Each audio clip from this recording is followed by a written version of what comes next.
Кинематика бөліміміздің келесі тақырыбы болатын болса, бізде еркін түсу.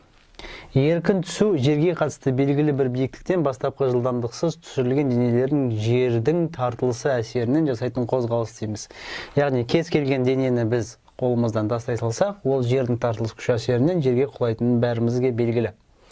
Үйкеліс күші жоқ ортада құлайтын кез келген дененің үдеуі G тең 9,8 метр секунд квадрат болады негізінде, бірақ біз оны көбінесе домалақтап 10 метр секунд квадратқа тең деп аламыз. Бұл үдеудің аты еркін түсу үдеуі деп аталады. Еркін түсу қозғалысын сипаттайтын теңдеулер келесі түрде беріледі. V тең GT, яғни жылдамдық, еркін түсу үдеуі көбейтілген уақытқа тең, өйткені бастапқы жылдамдық жоқ. Сол үшін жылдамдық тек қана уақытпен еркін түсу үдеуіне тәуелді. Келесі, құлаған биіктік. Т уақытта не болмаса жүрілген жол, не болмаса құлаған биіктік деп айтсақ болады.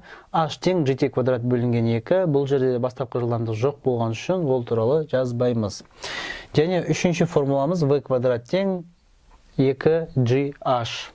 Бірақ бізде денелер тек қана еркін түсу қозғалысында ғана емес, кейбір жағдайларда бастапқы жылдамдықпен не болмаса төмен, не болмаса жоғары бағытта лақтырылады. Сондай жағдайда біз теңдеулерімізді қалай түрлендірсек болады? Яғни бұл жағдайларда бастапқы жылдамдық бар, және бізде G-дің бағыты әрқашан төмен, ал бастапқы жылдамдықтың бағыты болса өзгеріп тұрады. Сондықтан біздің формуламыз жылдамдық формуласы, яғни V тең V0 плюс минус AT формуласынан қорытынды ретінде V тең V0 плюс минус GT формуласы шығады. Егер бастапқы жылдамдық пен G-дің бағыты сәйкес келсе, формулада біз плюс қоямыз, және бастапқы жылдамдық пен G-дің бағыты қарама-қарсы болатын болса, формулада минус қоямыз. Дәл солай биіктікті тапқан кезде H тең V0 T плюс минус GT квадрат бөлінген 2. Егер бастапқы жылдамдықпен еркін түсу үдеуіміздің бағыты сәйкес келетін болса, формулада плюс болады, егер олар қарама-қарсы болатын болса, минус болады. Үшінші формуламызда дәл сол сияқты V квадрат тең V0 квадрат плюс минус 2GH деп айтамыз. Бізге мына жерде тақырыбымызға ескерту ретінде екі пункт берілген екен. Дене төмен қарай қозғалса плюс таңбасын қолданамыз дейді, ал дене жоғары қарай қозғалса минус таңбасын қолданамыз дейді. Ол дегеніміз, біріншісіне тоқталатын болсақ, дене егер төмен қарай қозғалса, яғни бастапқы жылдамдықтың бағыты төмен қарай болса, бізде G үдеуінің бағыты да төмен қарай.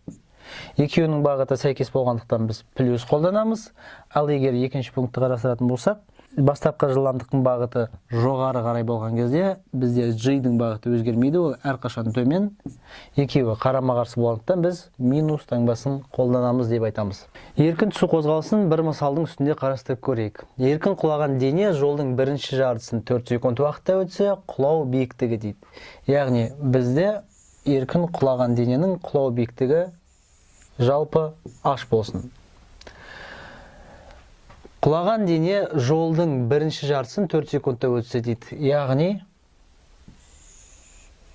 мына жерде кішкентай H тек сол биіктікті 4 секундта өтетін болса, дене еркін құлағандықтан H тең бізде GT квадрат бөлінген 2 формуласымен анықталады. G бізде домалақтап алған кезде 10-ға тең, T бізде 4-ке тең, 4-тің квадраты бөлінген 2. Яғни 16 көбейтілген 10 бөлінген 2 тең болады 80 метрге. Демек, мына жерге есептің берілгеніне қайтадан келетін болсақ, бірінші жартысын дейді. Дене толық құлау биіктігінің жартысын 4 секундта өтеді. Ол жартысы болса 80 метр екен, біз оны есептеп таптық. Демек, қалған жартысы да 80 метр деген сөз. Сонда толық құлау биіктігі дененің H үлкен H тең 2 кішкентай H тең болады 2 көбейтілген 80 тең болады 160 метрге.